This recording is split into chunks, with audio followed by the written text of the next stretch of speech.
देखो सुनो एक मिनट, कुछ ये कोऑर्डिनेशन कंपाउंड में क्या होता है ना, कुछ इंपॉर्टेंट कंपाउंड है उनका हाइब्रिडाइजेशन और कुछ एक्सेप्शन है कोऑर्डिनेशन कंपाउंड में, उनका देख लो कैसे निकालते हैं हम लोग। देखो ये आपको पता होना चाहिए क्योंकि JEE में बार बार आ रहा है। पहले तो MnO4 माइनस देख लो। MnO4 माइनस में नॉर्मली इसका अर्थ D3S होता है। कैसे हुआ? Mn का 3D5,4H2 होता है, यहाँ निकालोगे Mn का ऑप्शन का -2 होता है, तो 4 है -8 इक्वल टू -1, इधर कितना +7 आ जाएगा। Mn +7 में सब निकल जाएंगे, एक भी इलेक्ट्रॉन बचेगा नहीं।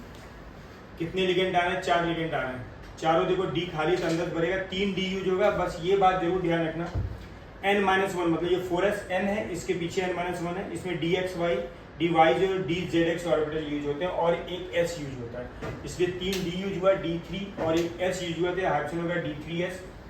इसका स्ट्रक्चर याद रखना टेट्राहेड्रल होता है, ठीक है, इसका स्ट्रक्चर टेट्राहेड्रल होता है और इसका हाइड्रोजन D3s होता है। एक्सेप्शन में देख लो, कोबाल्ट जितना +3 कॉम्प्लेक्स है उसका हाइब्रिडाइजेशन D2sp3 होगा, मतलब इनर ऑर्बिटल ही बनाएगा, किसको छोड़ के COF6-3 और COH2O थ्राइस F3। इसमें भी निकालो, देखो Fe का +3 आएगा, CO का +3 आएगा, ठीक है, यहाँ भी CO +3 आएगा।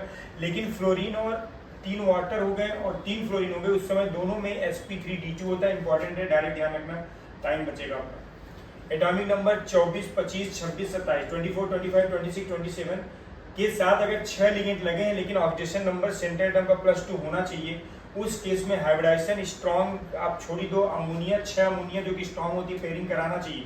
देखो Fe का कितना 3d6,4s2 होता है, 2 निकाल दिया बेटा, 3d6,4s 0 हुआ।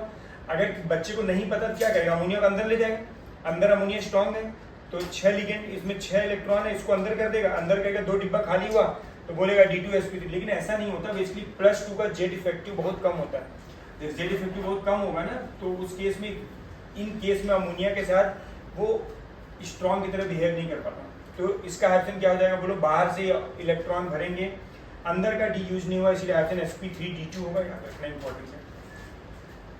जिंक और बेरिलियम, आप देख रहे हो बेरिलियम S ब्लॉक का, लेकिन फिर भी कोऑर्डिनेशन कंपाउंड बना रहा है क्योंकि साइज उसकी बहुत छोटी है। Zn+2 और B+2 में अगर वो कंबाइन विद एनी लिगेंड तो हमेशा याद रखना आउटर ऑर्बिटल ही बनेगा, इनर नहीं बनेगा। वैसे भी देखो जिंक का कितना होता है 3d10 4s2, 2 निकाल दिया आपने, D10 हो गया, D10 तो फिर तो अंदर हो ही नहीं सकता कुछ। फर्स्ट ट्रांजिशन कौन सी हमारे पास, स्कैंडियम, टाइटेनियम, वेनेडियम वाली जो सीरीज है, फर्स्ट है। सेकंड और थर्ड ट्रांजिशन सीरीज का कोई भी एलिमेंट, अगर कोई भी मेटल हमने लिया वो किसी भी लिगेंड से कंबाइंड हो रहा है, चाहे वो स्ट्रॉन्ग हो या वीक, हमेशा याद रखना इनर ऑर्बिटल ही बनता है। ये तो 99% केस में सही चलेगा और ये सब बातें एकदम 100% सही है।